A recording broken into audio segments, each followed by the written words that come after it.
My wife comes through the door and she says, "You're a JUNO nominee."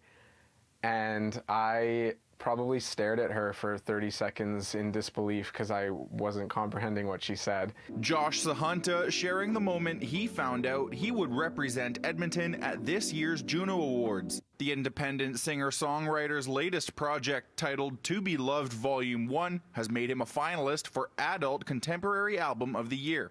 It's composed of songs and sounds reminiscent of those you'd hear from Ed Sheeran and John Mayer, artist Sahunta draws inspiration from. I almost didn't put this album out. I wrote these songs for my wife, and then basically a friend of mine who worked at this company said it would work great in wedding videos.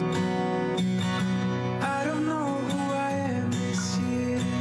His career took off during the pandemic when everything else was shutting down. He was at a crossroads. He could either pursue a career with his degree in psychology from the University of Alberta or chase his dream.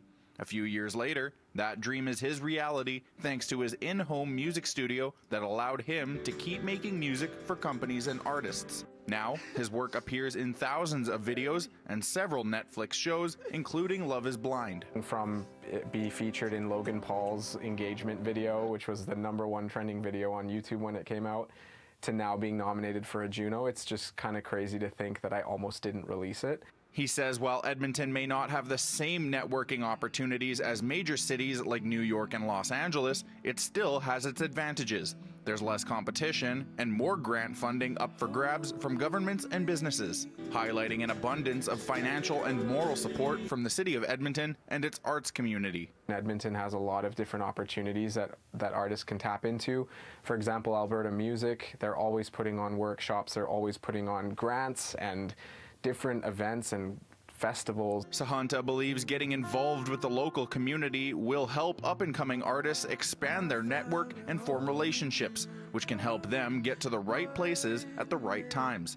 Some of his first live shows took place at the Taste of Edmonton and the Calgary Stampede, just to name a couple. Within Edmonton, the music community is a lot smaller than you'd think, and there's the key players. And once you meet them at one event, they like you, they'll likely bring you for other events. Sahunta will be recognized at this year's JUNO Awards show in Halifax on March 24th, and he's already working on his next project, To Be Loved Volume 2. In Edmonton, Elliott Knopp, City News.